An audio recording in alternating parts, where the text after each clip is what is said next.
Hello and welcome to the Satish Jha show. How do we connect the dots? Lots of facts are in front of us. We can put focus on one or the other. But since the digital technology became possible, I thought we have a new tool to understand how we connect the dots. We can see the dots in pixels, very tiny, we don't see them. When you connect them, we can see how dense they become. That's what gives us color. And the way we connect the dots creates a picture, and the value of picture decides how we connected them. Simply put, think of the way the pixels are the same, the colors are the same, the brush is the same, but the painter changes. And that makes a difference between a Picasso and every other painter as such. Same is true for facts. Now, how do you see Imran Khan's statements when he went to Russia, Moscow, at a very inopportune time, surely unfortunate in many ways, and what he made of it? Think of that and the way it's been connected. Think of the challenge he threw at Modi to have a debate on TV. Think of what's happening there, and we can see it in many, many different ways. One way to look at that, the way I see it, is this.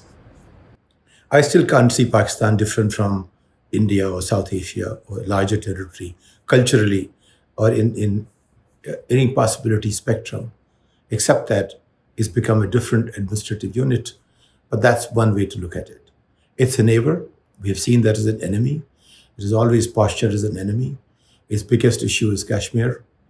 It has gone through many phases of relationship with India, but what underlies everything is hostility. So we have a hostile neighbor. They think we are a hostile neighbor, and we have some adversity, some animus, and both use this as a political tool to form their governments, all parties. One thing unites Pakistan is against India, against Kashmir. And we have seen that the slightest thing about Pakistan that our leadership throws can win them elections. Anyway, so Imran Khan going to Moscow to meet Putin after 23 years of any Pakistani head of government or state had gone there. That was incredible in the middle of the crisis, which has become probably the most prominent crisis of the 21st century, after you can say Iraq war or the first or the second.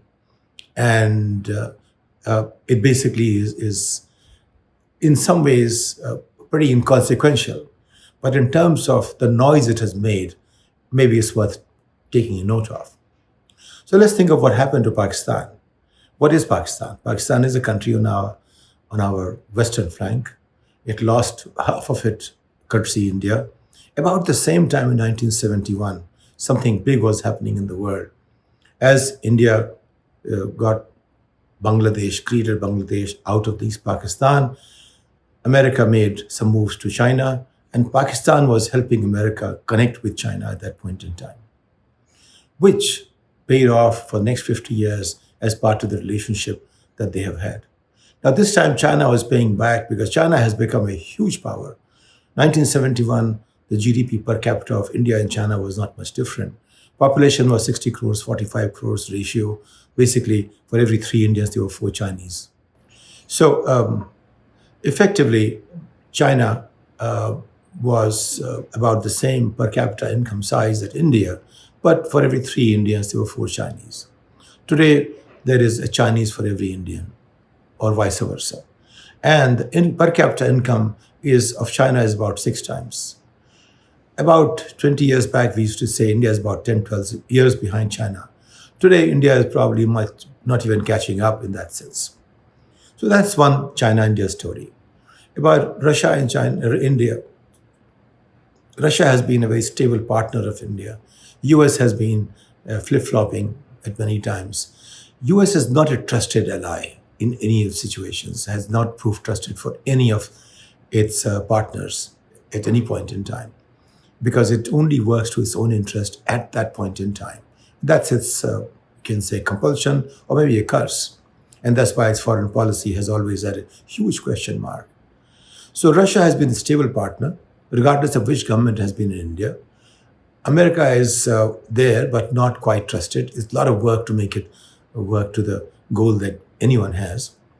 And vis-a-vis Pakistan, America has been a very consistent partner because strategically, Pakistan is in a zone which is very critical for it, and therefore Pakistan, basically mastered the art of dealing with American aid and American armaments, and basically remain on their lap.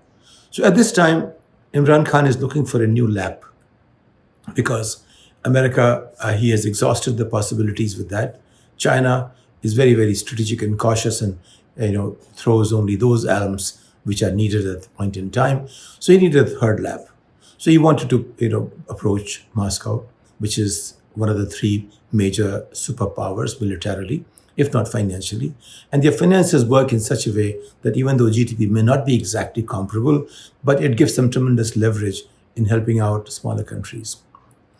So China probably supported or created the possibility for Imran Khan to meet Putin, and he spent those couple of days trying to get from Russia, which the world is not willing to give them. The world is not willing to give them because Pakistan doesn't have the credit rating or has basically fallen foul of many of the global regulations which help us, maintain a certain global financial or economic order. So it needs it obviously needs a gas pipeline from Moscow to Pakistan. It also needs about the money to make that $1 billion+, which is not coming its way. And it went for that. He came back empty-handed. But there was some news, the fact that a Pakistan-like country, which has per capita income, about 60% of India's per capita income as of now, and even if I talk to my friends from Pakistan, those who have been in the cabinet, wherever, they know that they are in a tough spot. And of course, India has the technological capabilities. India has the size. India has vis-a-vis Pakistan. India is a huge, huge thing. So on that, there is no issue. Militarily, on Kashmir, there may be differences, but they all believe that obviously there is nothing to compete with India on economy, on technology, on entrepreneurship, on the vibrancy of economy. On many issues, I may differ from my friends in the media. I think despite all the challenges, media in Pakistan is not as much of a laptop media as we see in India, which is surprising because I would expect just the other way around. Judiciary also in Pakistan, for some reason, has proven from time to time, maybe is a little more independent at times, and they have even imprisoned the prime ministers. I can't imagine the judiciary of India imprisoning a prime minister who has actually done lots of bad things. Indira Gandhi's brief incarceration was obviously paid off in different ways politically to the people who incarcerated her. So the challenge is that there are, both positives and negatives, good points and bad points. But the fact is that what does Imran Khan do at this point in time vis-a-vis India, and what is India's opportunity? So currently, Pakistan is basically going through these three America, China, Russia, three axes, and exploring possibilities. But he is not going to get much for the variety of reasons. Having said that, I would say that foreign policy of Pakistan, for whatever reasons, has paid more dividends. That's why it has survived than Indian foreign policy for whatever it's worth. And we need to think about that at some point in time. Probably we don't have a reason to, beyond saying that our foreign service is very small. Our approach to dealing with global issues has been very different and idealistic. And I would say at the time of Nehru, why did United Nations and Third World, and the whole momentum that was during Nehru's time and Panchsheel and non-aligned movement time, why was it that powerful and UN had at least something to talk about? Today, UN seems totally emaciated. It just has virtually as if it has no role to play. It's a bystander in some ways. And even though Gutierrez can talk about peace, but he has just no tools in his hands to bring about any kind of control over emerging or evolving war situations. But if America has failed, clearly there is no one who can succeed. There are ways which global community can chart out the rules, but they have to be equally applicable to whether it's US or USSR or China. And because they belong to the Security Council as permanent members, maybe that's not that easy to happen. It's a very complex subject where rather than achieving the goal, those who play the game of that subject, their thinking becomes more important than the reality. And that's a huge challenge that happens in every profession that finally takes roots as such. And that's one reality of life we have to deal with, that doctors become the worst enemies of their own profession while also doing the great job that they are supposed to do, and so on and so forth. Same for judiciary and everyone else too. So for diplomacy is not much different. And so what does Pakistan do at this point in time? Well, it's basically squeezed from all sides. It's hurting for money. Its per capita income is 60% of India's, and that should always be put in front of them. And now they are hurting so much that they are begging to have a dialogue or debate with India's Prime Minister. And Imran Khan clearly was a great cricketer. We all know him. I don't know the greatness index of Imran Khan, but he clearly was a very popular cricketer. He had his own charms. He has lived his life in a very charmed way. And then he got interested in politics, and finally he has become Prime Minister of Pakistan, has been there for some time. But nobody takes him as a leader of the nation in the way he would like to be seen.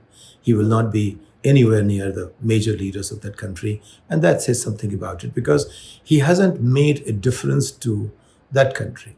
We thought maybe at least if someone with his kind of global understanding of relationships in the world and the possibility spectrum will try to change Pakistan for the better. But clearly he hasn't succeeded. We thought he will take different lenses to see the kind of simmering issues between India and Pakistan. He hasn't done that either.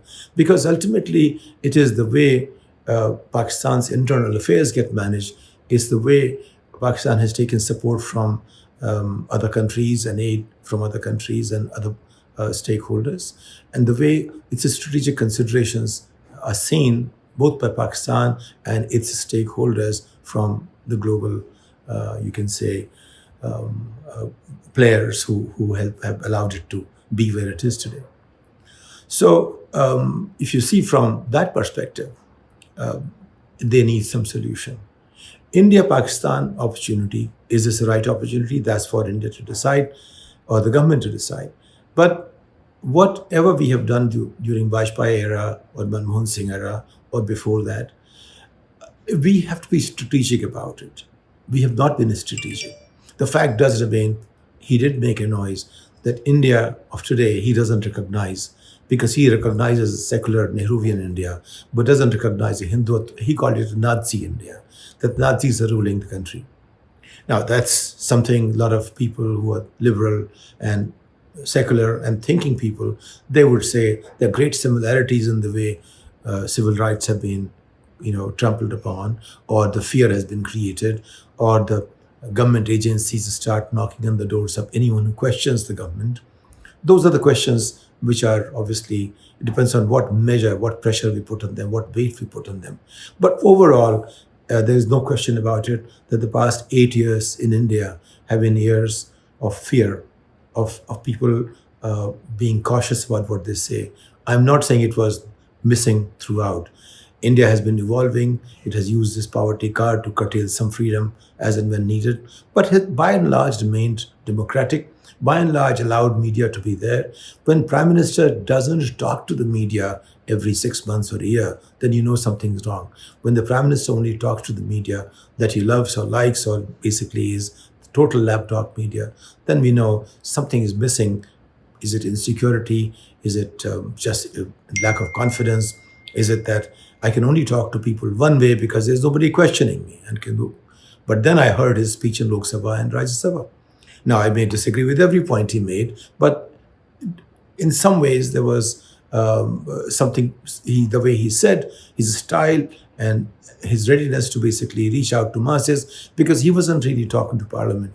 He was talking to the camera that reaches the masses. Now, how do we take from the point of view of government, the prime minister, the challenge that Imran Khan has thrown at us? We don't even look at it as a challenge. We think he's just trying to find a way to have a conversation with us. That he's so desperate about it, that he needs some help. Now, how do you see it in the context of India-Pakistan evolving relationship? Should we pick it up?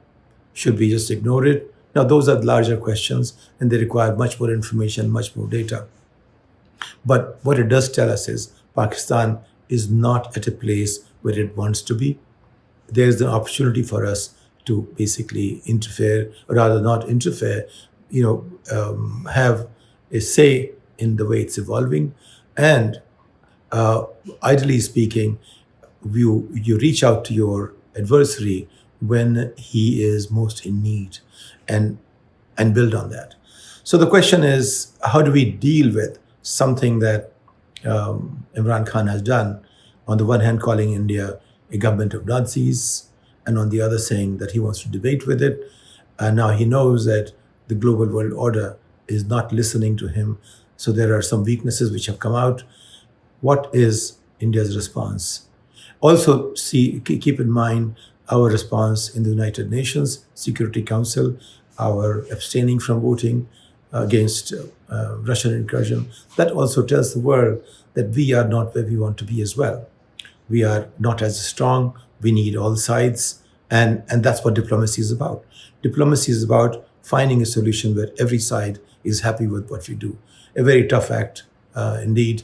And we haven't shown yet that we are ready for that show. Having said that, the fact that Ukrainian president requested Prime Minister to intervene, and ambassador of Ukraine as well came to India, which basically shows that there is somewhere India's size matters. When you run a nation of every sixth human being on the planet, you should have a voice. Our voice is not in proportion to the human power that we have, partly because our human power has not bubbled up to the level of its own potential frontier and its own capabilities. So that said, Pakistan has opened up a door. India has its own pluses and minuses, has an opportunity. How do we respond? I don't have an advice to give to anyone, because I only give advice when my track record is better than everyone else. But I see it from a different point of view.